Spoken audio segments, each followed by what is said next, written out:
you've been arguing about the wrong thing. And did you know the real transmission story between the Silverado and your F-150 is not the one either side is telling?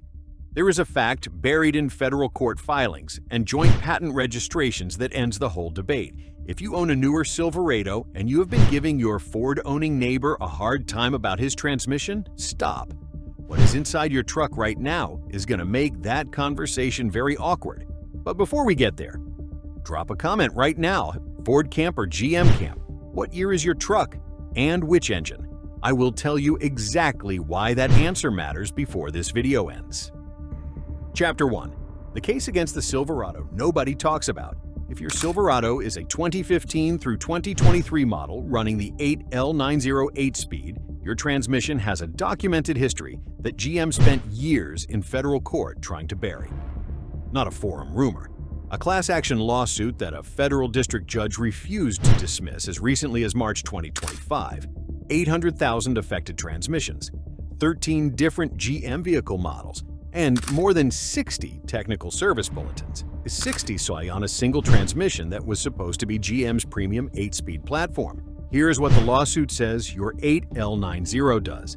It slips, it bucks, it jerks. It harshly engages in ways that plaintiffs described in court documents as feeling like a rear-end collision at a stoplight.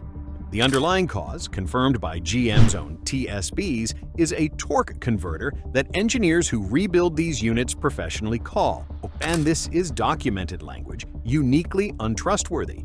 Here is where it gets interesting. GM knew 60 technical service bulletins are not issued on a component you believe is performing correctly.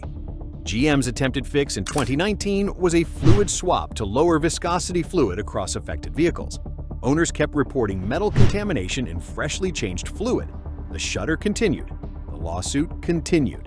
And here's the part that does not get talked about enough. When your 8L90's converter clutch slips at cruise instead of locking cleanly, it deposits friction material directly into your transmission fluid. That debris circulates through your valve body, your solenoids, your clutch circuits. By the time your truck shifts differently enough for you to notice, the damage is not a fluid change problem. It is a rebuild problem. And your 8L90 rebuild runs $3,200 to $5,400. And that is not even the worst part of GM's transmission story. Chapter 2. What GM did when they finally admitted it.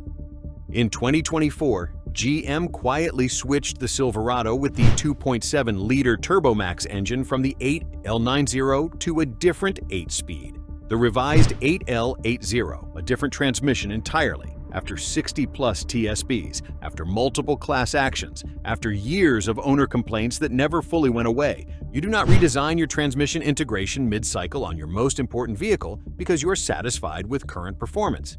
You do it because the unit you have cannot be fixed with another service bulletin. Your legal exposure is growing, and you need to be able to say in print that the problematic transmission is no longer in production. Stay with me, because this is where the story turns in a direction nobody from either camp saw coming. The 8L90 that GM replaced has a 10-speed successor now backing the 5.3 and 6.2 V8 engines in the current Silverado. If you own a newer Silverado and you have been giving Ford owners grief about the 10R80, you need to know exactly what is running inside your truck right now, because GM and Ford built it together. Chapter 3. The fact that ends the argument. The 10L80 in your current Silverado and the 10R80 in your neighbor's F-150 are the product of a formal joint engineering program between General Motors and Ford. Same architecture, same basic gear set, same clutch count. Ford builds their version in Livonia, Michigan. GM builds theirs in Romulus, a few miles away. Each company has proprietary calibration software and internal component differences, but the transmission in your newer Silverado traces its foundation to the same engineering agreement that produced the transmission you have been criticizing. This is where most people get it completely wrong. Silverado owners who switch trucks specifically to escape Ford's transmission reputation are running a unit that shares foundational DNA with the one they left behind. And F-150 owners who have been defending the 10R80 as a purely Ford product are running a transmission co-developed with the competition. The tribal argument, Ford transmission versus GM transmission stopped being accurate the moment both companies signed the joint development agreement. You are not arguing Ford versus GM. You are arguing Ford's calibration versus GM's calibration on the same basic platform. Now, I genuinely want to know, drop a comment with your model year and which transmission your truck is running. How many of you knew about the co-development before this video? My guess is very few. Let us find out together, because your answers are going into the data pool for the follow-up video. Chapter 4. Where the money actually separates them. Here's where the data matters to your wallet, and where the J.D. Power Score Silverado guys like to quote starts looking more complicated than it sounds. Yes, the 2025 Silverado scored 84 out of 100 on J.D. Power reliability versus the F-150's 78. That is a real number. It also covers every system, every trim, every powertrain, including the Silverado's genuinely strong V8 engine scores, pulling the overall number up in a way that does not isolate your transmission specifically. Strip out everything that is not the gearbox and the picture changes. Ford's 10R80 has documented failure points: the CDF drum in early production units, valve body contamination from debris buildup, converter clutch shutter at cruise. A 10R80 rebuild as of November 2024 runs approximately $5,500 at a qualified shop. Documented pricing from a working shop, not an estimate. That number is real and you should know it, but here is the twist. The 10R80's failure profile is concentrated in specific, identified components that Ford addressed through TSPs and production updates. The CDF drum failure mode in early units has been largely corrected. The shift quality issues from early calibration were addressed through PCM updates. The 10R80 is a transmission that had a rough launch and has been progressively improved, which is a different story from a transmission that received 60-plus TSBs and still ended up being replaced because the root problem was never fully resolved.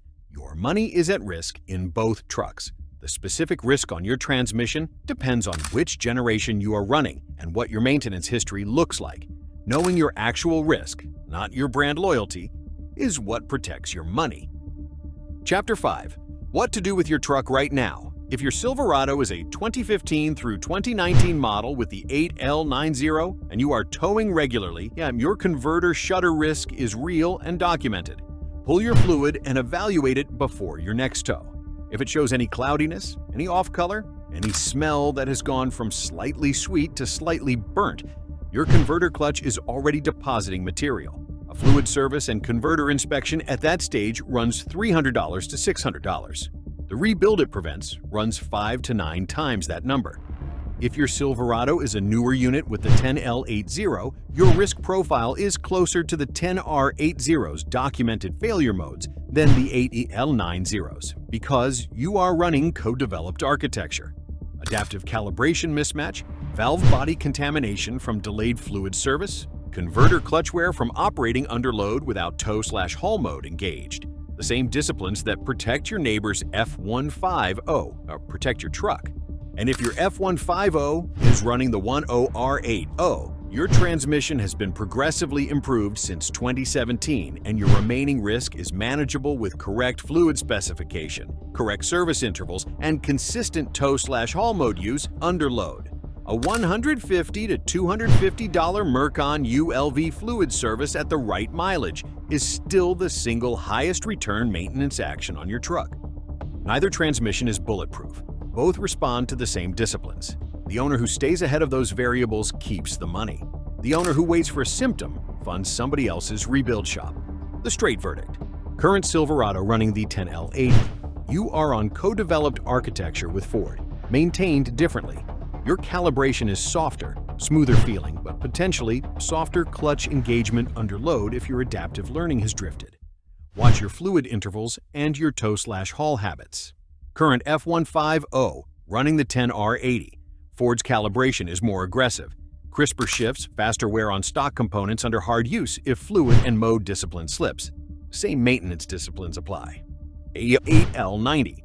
Silverado, your risk is real, it is documented in federal court, and the time to address your converter condition is before you have metal in your fluid, not after. The truck that wins this comparison is whichever one the owner actually maintains.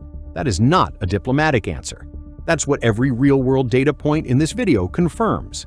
Now tell me in the comments, what year is your truck? Which transmission? And have you had any work done on it? That information is genuinely going into the next video's research. Your data matters here, and I will be reading every response. Hit subscribe if you want to see where that data leads. And if you think the transmission story is the most important financial variable between these two trucks, wait until you see what the private market resale numbers say about 8L90 equipped Silverados versus 10R80 equipped F-150s at the same mileage. The gap is not small, and it changes what your truck is actually worth right now. That video is next week.